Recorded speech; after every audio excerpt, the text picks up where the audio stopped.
தமிழ்நாடு அரசு பணியாளர் தேர்வாணையத்தின் மூலம் நில அளவர் மற்றும் குரூப் 4 தேர்வு முடிவுகள் 2 நாட்கள் முன்பு வெளியிடப்பட்டுள்ளது.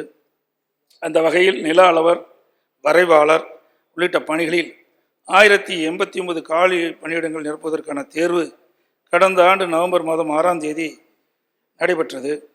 இந்த தேர்வை சுமார் 29,000க்கும் மேற்பட்டோர் எழுதியுள்ளனர்.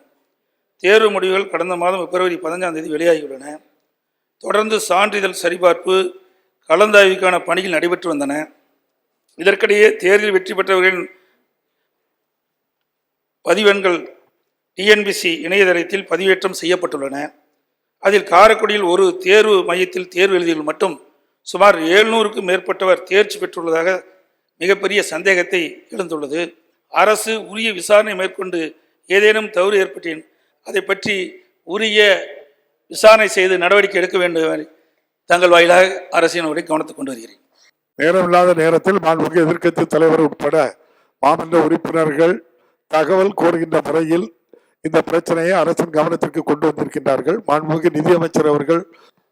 பேரவைத் தலைவர் அவர்களே, முதலில் நான் கூற வேண்டியது, இந்த தகவல் எல்லாம் என் கவனத்திற்கு வந்தவுடன், அதாவது நாளிதழ்களிலும் சோஷியல் மீடியாவிலும் வந்தவுடன், நான் இதை மனிதவள மேம்பாட்டுத்துறை செயலர் அவர்களுக்கு அனுப்பி உடனடியாக டிஎன்பிஎஸ்சி அதிகாரிகளிடம் பதில் பெறுமாறு ஒரு கேள்வி எழுப்புங்கள் அப்படின்னு சனி ஞாயிறு அன்றைக்கே நான் அனுப்பிவிட்டேன்.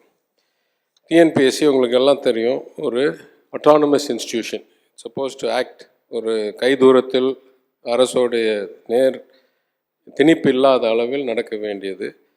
இதுவரைக்கும் வந்த சில தகவல்களை கூறி அதற்கு பிறகு ஒரு விளக்கத்தை கூற விரும்புகிறேன். முதல்ல குரூப் 4 எடுத்துக்குவோம். குரூப் 4ல் பொது வழியில் வந்த தகவலுக்கும் என்னிடம் டிஎன்பிஎஸ்சியிலிருந்து வந்த தகவலுக்கும் சம்பந்தமே இல்லை. ஏன்னா டிஎன்பிஎஸ்சியில் தேர்வு மையம் எண்ணை வைத்து தான் சொல்ல முடியும் எந்த சென்டரில் எத்தனை பேர் எழுதினாங்கன்னு. அந்த அடிப்படையில் பார்த்தா தென்காசி மாவட்டத்திலேயே மொத்தம் 8 சென்டர் தான் இருந்திருக்கு.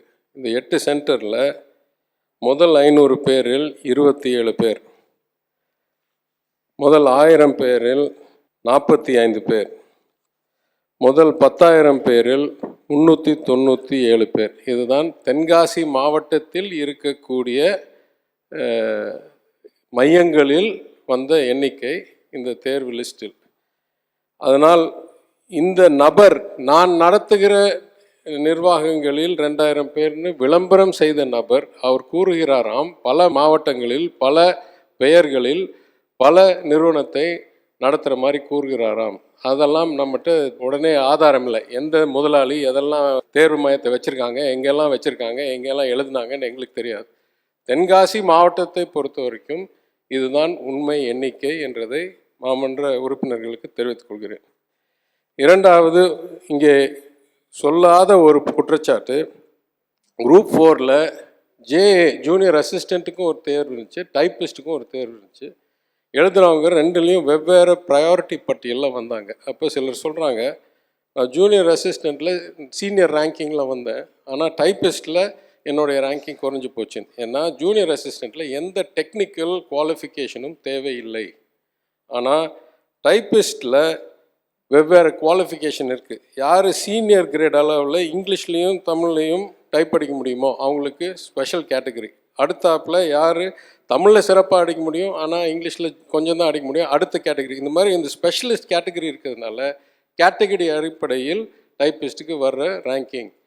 ஜேஏக்கு எந்த ஸ்பெஷலிஸ்ட் குவாலிஃபிகேஷனும் கிடையாதுன்றதுனால் இதற்கும் அதற்கும் ரேங்கிங் வருவதில் வித்தியாசம் வர்றது இயல்பு, அதுதான் விதிமுறை. அடுத்தாப்புல சர்வேயர். இன்றைய வரைக்கும் என் கையில் இருக்கிற தகவல் 29,575 பேர் எழுதினார்கள், சுமார் 1000 இடத்துக்கு.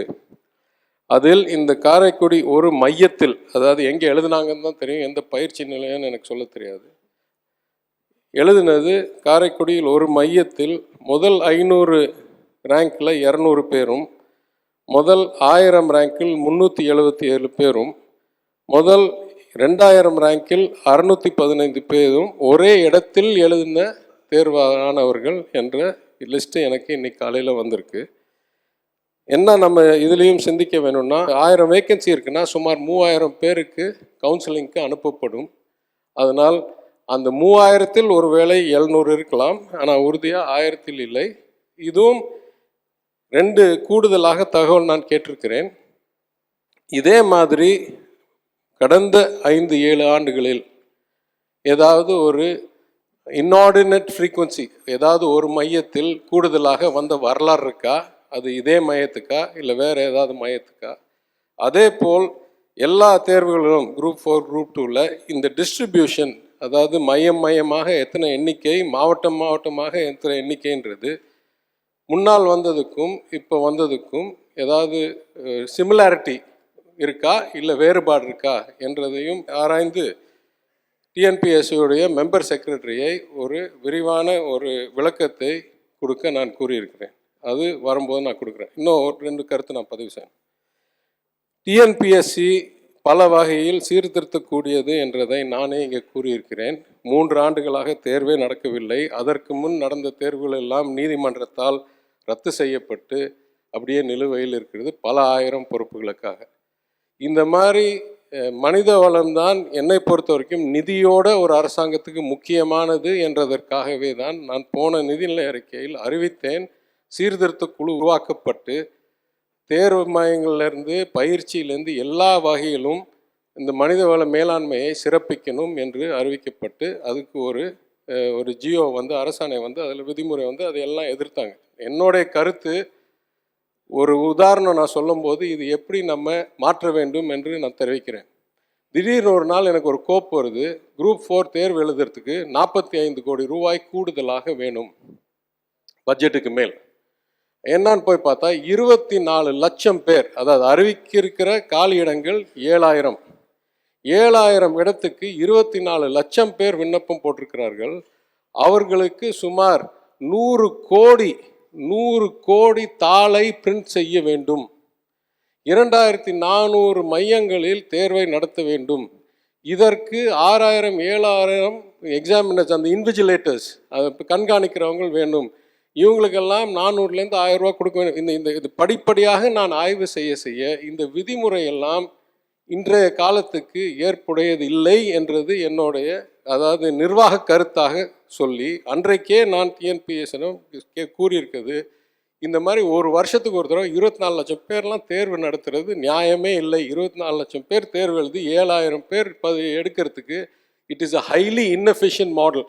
பல காடுகளுடைய மரங்களை வெட்டி 100 கோடி பக்கத்தை டைப் அடித்து இது எத்தனை பேர் எங்கெல்லாம் இன்விஜிலேஷன் பண்ணி 42 கோடி ரூபாய் செலவாகி ஒரே நாளில் மாதிரி தேர்வு நடத்துதெல்லாம் இன்றைக்கு இருக்கிற டெக்னாலஜி ஏஜில் இது சரியான விதிமுறையே இல்லை என்றதற்காக தான் நானே முதல் ஆளாக ஆரம்பித்து இந்த சிஸ்டத்தை சிறப்பிக்கணும் என்று மாண்பு முதலமைச்சருடைய அறிவுரையின்படி நாம் பல நடவடிக்கை எடுத்திருக்கோம். அதே போல் அந்த அரசாணை வந்தபோது பலர் வந்து எதிர்த்தாங்க. டெம்பரரி எம்ப்ளாயிஸ் நாங்கள் என்ன சொன்னோம், அரசில் வேலை செய்கிற டெம்பரரி எம்ப்ளாயிஸ்க்கெல்லாம் ஒரு மினிமமாவது கொடுக்கணும். சில பேர் வந்து தற்காலிகமாக இருந்துட்டு 5000, 8000, 10,000லாம் வாங்கிட்டு இருக்காங்க. ஆனால் முழு நேர பணியாளர்கள் பல லட்சம் ரூபா வாங்குறாங்க. இது நியாயம் இல்லை. அதனால் அடிப்படை அவுட் சோர்சிங்க்கும் ஒரு ஸ்டாண்டர்ட் போட்டு இவங்களெல்லாம் இபிஎஃப்ல இஎஸ்ஐயில் சேர்க்கணுன்றதுக்காக தான் நாங்கள் அந்த அரசாணையை கொண்டாந்தோம். அதையெல்லாம் எதிர்த்து இல்லை இப்படி பண்ணுறீங்க அப்படி பண்ணுறீங்க, சமூக நீதிக்கு எதிர்ப்புன்னா, சமூக நீதி அடிப்படையிலும் மனித வளத்துறையை மேம்படுத்தணும் என்ற ஒரு நோக்கத்திலும் எந்த அரசுக்கும் பின்தங்கிய அரசு இல்லை இந்த அரசு, முதலமைச்சர், நான். எனவே எல்லா வகையிலும் சீர்திருத்தத்துக்கு முதல் ஆளாக நான் இருக்கிறேன். எல்லாரும் ஒத்துழைத்து இது மாநிலத்தோட நலனுக்காக, அரசாங்கத்தோட எதிர்காலத்துக்காக செய்ய வேண்டிய முயற்சிகள். இது அனைவரும் ஆதரிக்க வேண்டும் என்று கூறுகிறேன்.